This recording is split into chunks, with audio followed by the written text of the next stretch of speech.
perdamaian di Lebanon berujung duka. 3 prajurit TNI penjaga perdamaian gugur saat Israel menyerang Lebanon Selatan.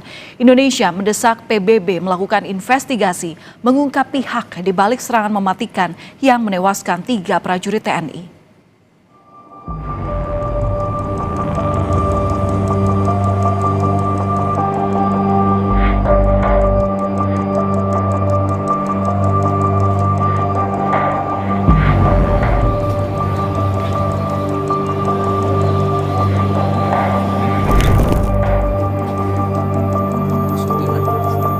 Suasana duka masih terasa di rumah Praeka Farizal Ramadan, prajurit TNI yang gugur di Lebanon Selatan.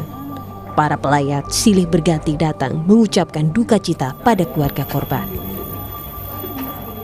Ungkapan duka cita juga terus berdatangan ke rumah Kapten Infanteri Zulmi Aditya Iskandar di Kampung Kendal, Cimahi Utara, Kota Cimahi. Di mata keluarga, Kapten Infanteri Zulmi Aditya Iskandar adalah sosok anak yang membanggakan. Yang jelas anak kebanggaan ya, anak kebanggaan, masa depan yang bayangan saya sangat cemerlang. Ucapan bela sungkawa disampaikan Presiden Prabowo Subianto atas gugurnya 3 prajurit TNI. Melalui akun Instagramnya, Presiden menyampaikan turut berduka cita atas gugurnya Kapten Infanteri Zulmi Aditya Iskandar, Sertu Muhammad Nur Ikhwan, dan Praeka Farizal Ramadan saat menjalani misi perdamaian di Timur Tengah.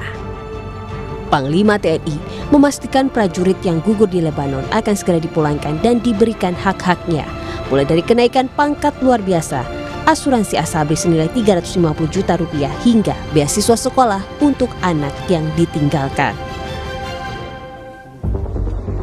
PBB mengutuk keras serangan mematikan dalam 2 hari berturut-turut terhadap pasukan penjaga perdamaian yang bertugas di Lebanon. Dalam sidang darurat Dewan Keamanan PBB, Wakil Tetap Indonesia untuk PBB Umar Hadi menyampaikan duka dan kemarahannya. Ia menuntut PBB menginvestigasi insiden tewasnya 3 prajurit TNI dalam misi perdamaian di Lebanon. Indonesia strongly condemns Israeli attacks in southern Lebanon, which constitute a serious violation against the sovereignty and territorial integrity of Lebanon. The Security Council to keep abreast of the investigation and to immediately follow up the results. We demand that the perpetrators must be held legally accountable. Immunity must not become the standard, and attacks against peacekeepers must not be repeated nor tolerated. PBB tengah menginvestigasi 2 peristiwa serangan yang menewaskan 3 prajurit TNI di Lebanon Selatan. Unifil berjanji akan transparan terhadap hasil investigasi dan menuntut kepada pihak manapun yang terbukti bertanggung jawab. These explosions. This is part of an investigation of the 2 investigations that UNIFIL has launched to determine exactly what happened. At the conclusion of this investigation, we'll share the results with the parties, and any party who is found to be responsible, we will protest this to them formally. Sementara itu, Israel membantah melakukan serangan yang menewaskan 3 pasukan perdamaian PBB asal Indonesia di Lebanon Selatan. Israel menuding kelompok Hizbullah lah yang melakukan serangan secara sengaja untuk membahayakan pasukan perdamaian PBB. In the direct line of fire, we notified UNIFIL so they would be aware of this risk and take precautions. And let me quote directly what we wrote. Hezbollah is exploiting the presence of the United Nations positions in a manner that endangers UNIFIL personnel. We asked for temporary repositioning. Pasukan penjaga perdamaian tidak boleh menjadi target perang. Serangan terhadap pasukan perdamaian merupakan kejahatan perang dan pelanggaran serius terhadap hukum humaniter internasional dan tidak dapat dibenarkan dalam kondisi apapun.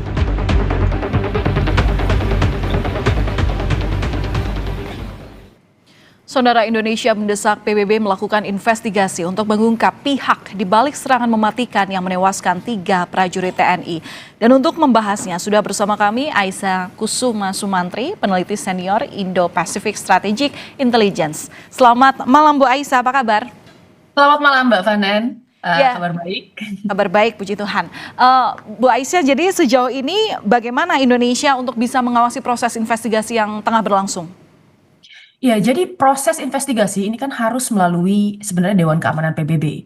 Dan walaupun sebenarnya tidak selalu duduk di Dewan Keamanan, Indonesia ini sebenarnya tetap bisa mengawal ya melalui tekanan diplomatik dan diplomasi dan legitimasi moral kita sebagai kontribusi dan kontributor utama peacekeeping. Nah, sekarang Indonesia ini punya leverage yang cukup kuat sebagai kontributor besar pasukan, dan selama beberapa tahun ini kan terlihat 2025 sampai 2026 Indonesia kan ini menempati pasukan urutan kelima ya, kontributor terbanyak di dalam PKO.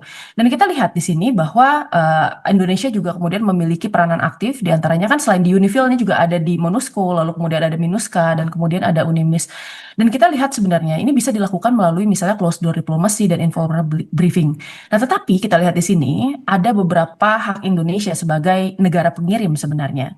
Yang pertama adalah melakukan full investigasi ya. Ini termasuk diantaranya adalah meminta transparansi hasil atau fact finding mission dan melalui laporan resmi PBB. Nah, selain itu juga sebenarnya Indonesia bisa juga nih Mbak menuntut pihak pelaku untuk bertanggung jawab dan dikenakan konsekuensi internasional, apakah melalui sanksi, apakah melalui embargo.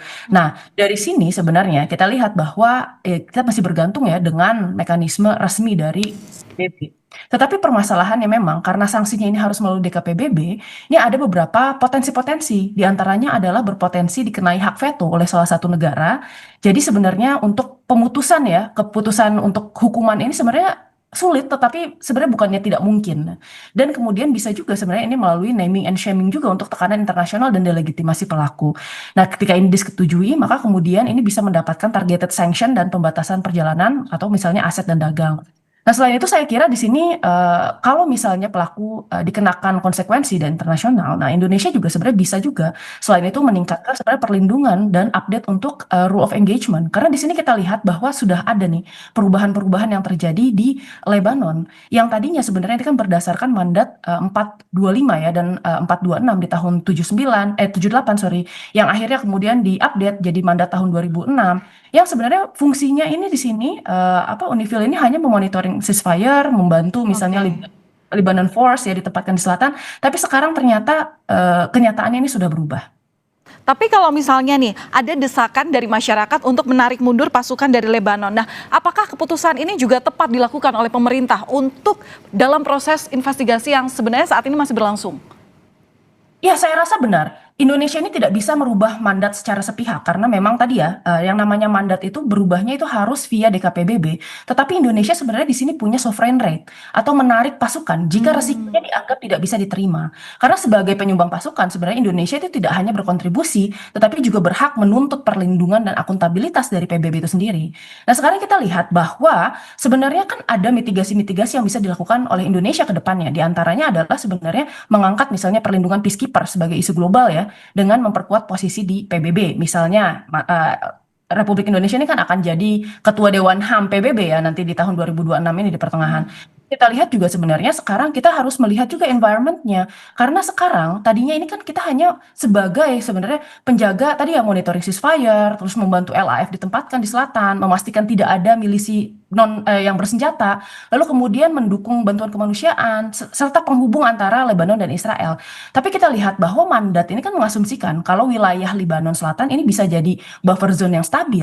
Nah, kenyataannya apa? Ada militarisasi yang tetap berlanjut dan kontrol negara ini jadi terbatas di sana. Jadi sekarang ini adalah kondisi di mana sebenarnya pasukan UNIFIL ini dikirim untuk post conflict stabilization. Nah, sekarang yang dihadapi oleh pasukan UNIFIL Indonesia di sana itu adalah active conflict environment. Jadi tidak ada asumsi dasar peacekeeping lagi di sana ya. Jadi ada batasan-batasan mandat, di antaranya adalah kita melihat bahwa di sini yang tadinya gencatan senjata dan konsen tiap pihak kenyataannya menjadi eskalasi militer. Terus tapi ada konsekuensi bagi kita nggak kalau misalnya kita menarik ke pasukan kembali ke Indonesia, Bu Aisyah? Saya rasa memang yang namanya penarikan pasukan itu bisa dilakukan secara possible ya, tetapi memang ini harus dilakukan secara bertahap karena yang kita tahu bahwa sebenarnya di wilayah selatan ini tetap membutuhkan sebenarnya peacekeeping operations. Tetapi tadi ya harus ada update-update dari mandatnya gitu. Karena kita lihat sekarang ada gap atau misalnya kebutuhan di antara diskrepansi ya di antara kemudian mandat yang berlaku dengan kemudian keadaan yang ada gitu. Jadi sebenarnya kita lihat di sini ada beberapa opsi yang bisa dilakukan. Yang pertama itu ada adalah adaptasi mandat untuk force protection misalnya. Karena sekarang kita lihat bahwa karakteristik perangnya sudah berubah. Tadinya perang tradisional ya di tahun 2006 itu, lalu kemudian kita lihat sekarang jadi perang yang melibatkan drone, lalu kemudian melibatkan senjata-senjata modern gitu ya. Jadi perlu ada mandat untuk kemudian bisa melindungi anggotanya ini. Yang kedua adalah harus dilengkapi dengan intelligence capacity juga. Jadi ada update untuk ROA terbatas ya, rule of engagement yang terbatas. Nah, opsi kedua ini adalah sebenarnya mungkin mengurangi ekspektasi stabilisasi penuh. Nah, dan kita bisa ini melakukan penarikan sedikit demi sedikit, di mana sebenarnya ada proses-proses de-escalation mechanism ya, dan kemudian bagaimana memperbaiki liaison communication dari Israel dan Lebanon. Yang ketiga, ini apabila mismatch-nya terlalu besar di antara gap peraturan dan kemudian kebutuhan, ini sebenarnya bisa dilakukan penarikan secara bertahap tadi ya. Nah, saya kira sekarang sudah sampai ke opsi ketiga ya, bahwa sekarang sudah terjadi serangan-serangan ini, sehingga sebenarnya meskipun tetap ada kebutuhan, saya kira perlu ada penyesuaian mandat melalui DKPBB. Baik, tinggal kita kawal. Indonesia juga masih punya peran dalam mengawal bagaimana proses investigasi yang saat ini sedang berlangsung di Dewan Keamanan PBB. Terima kasih peneliti senior Indo-Pacific Strategic Intelligence, Ibu Aisyah Kusuma Sumantri. Salam